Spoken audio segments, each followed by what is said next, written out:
Alright, this is a contest entry video for Poetry on Plastic. Um, I found your channel a few months ago, I think, maybe 2 months ago, something along those lines, like fairly recently. But I also re-emerged into caring about vinyl records a few months ago, so relatively recent on both fronts. I've been collecting a small amount of records since 2016-ish. I inherited a bunch from my dad. But yeah, I saw your video and I really was interested in a lot of the questions that you asked, so I figured I just wanted to make a video just to talk about some records that I like and some of the influence that your videos have had on my collection.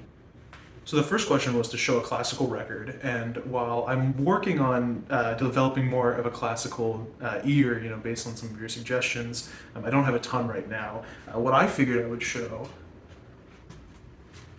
were some soundtracks. I'm a real big soundtrack listener.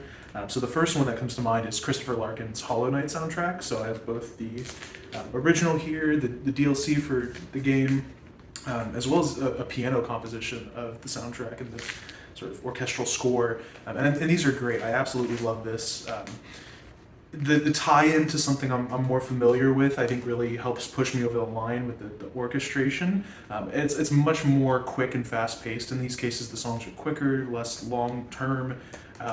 But I think, given I like progressive rock a lot more, or I've always liked progressive rock, I think classical is something I want to delve in more. And it ties a bit into one of the future questions, which is what artists, records, genres have you gotten into because of the vinyl medium? And so I think that is hopefully going to be one of them in the future. Another quick one I want to show off, Interstellar. I love this soundtrack, fantastic. There's so many good soundtracks out there, and I want to collect a lot of the ones from my favorite movies, so. The second prompt is the heaviest album I own. Animals as Leaders Live, 2017. So I was actually at one of these shows. The brain dance off of this record was recorded in Dallas. That's where I saw them. It is a really, really good record. A lot of the band's best hits at the time were played on this live album, and they are phenomenal live performers. Javier Reyes, Matt Garska, and then of course Tosin Avasi are just all masters of their craft. Super, super technical, very heavy, coming out with the 8 strings and just fantastic music. Animals as Leaders really got me into the prog metal scene, so this is one I can absolutely recommend, and it's probably the heaviest record I own. Third is an artist or group I got into from collecting. So there's a few good answers to this one. I'm going to show off 2 of them real quick, but I have a third answer that's on the delivery route. First is going to be this Weather Report Black Market. I have some more Weather Report vinyl that I'll show in a future video, but I'm familiar with Weather Report because of Chester Thompson's involvement as their live drummer for a while. I heard about them through interviews and whatnot. That was a large portion of the reason he got picked for being the live drummer for Genesis and then Phil Collins' solo stuff eventually. And so I found this at a half-price books one day, as well as another one of their records, and I picked it up, and this is some great jazz music, totally up my alley. Love it. So I'm glad that I decided to give it more of a chance than I might have otherwise, just because I just happened to find it and decided to pick it up.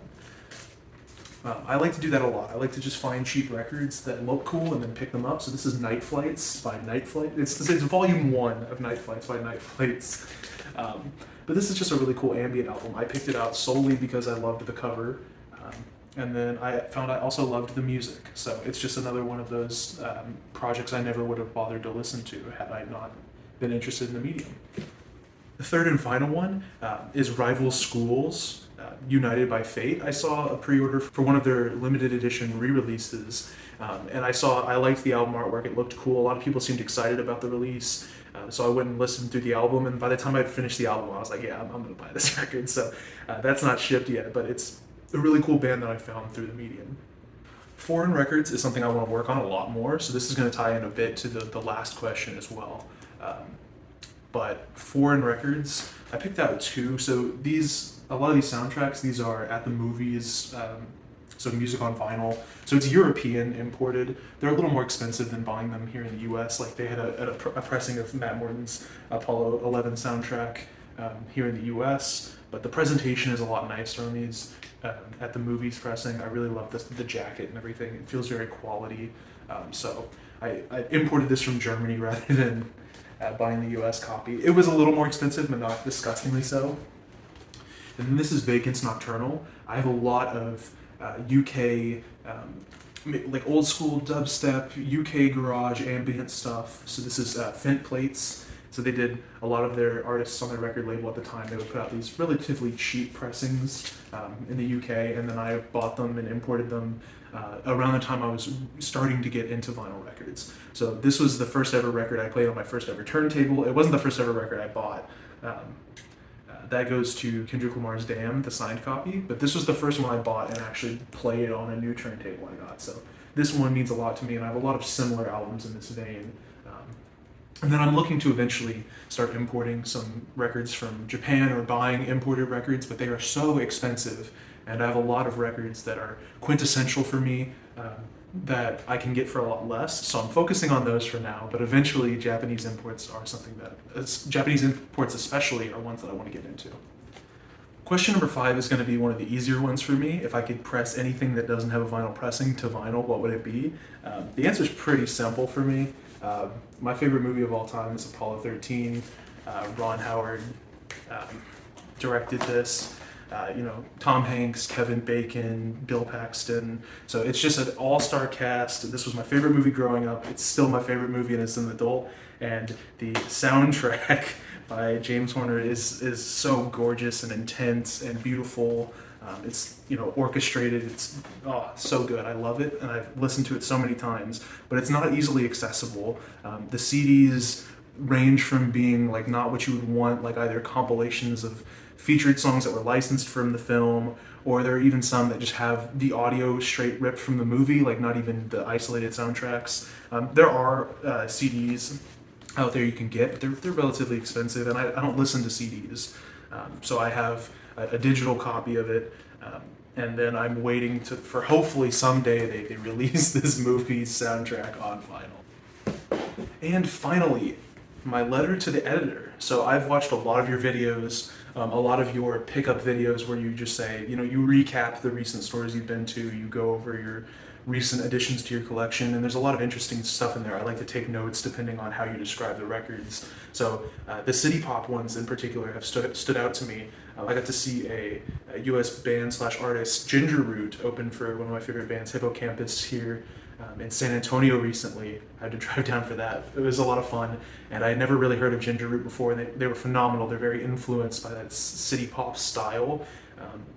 And so after hearing that and hearing you talk about city pop, it's led to me to some specific records that eventually I will get on vinyl, but I wouldn't listen to them digitally just to sort of, hear them after your recommendations.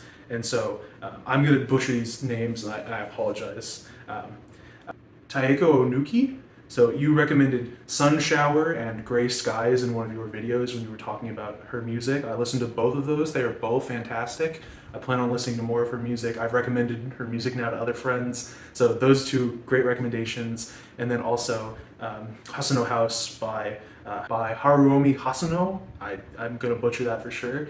You talked about that in one of your videos. You showed off a copy that you'd gotten, a Japanese repress, I believe. And I wouldn't listen to that album as well. It's one of the more quintessential records from the city pop genre, as far as I can tell. I've seen it at my local record store, but it's imported from Japan, so it's like about 70 some odd dollars. So I'm going to get to that at some point. Like I said, holding off on the Japanese imports. Also, stuff like Studio Ghibli movies. I love the soundtracks in those.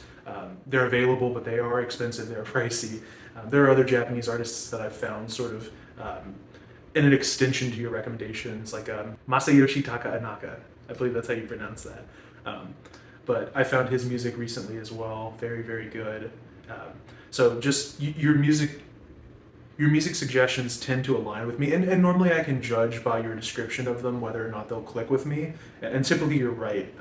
So when I think it's going to work, it's going to work. I think I need to expand a little bit, particularly like I said earlier with the classical stuff. You have a wealth of classical knowledge. I'm a drummer who was into rock music as a kid and then got into electronic music, so classical is pretty far from my comfort zone, but I'm working my way over there. So anyway, Poetry on Plastic, appreciate your videos, keep it up. It's cool to sort of dive into this YouTube vinyl record community. A lot of interesting opinions from everybody. I get to learn a lot, get to spend a lot more money. So anyway, thank you for the contest, and appreciate some of your suggestions.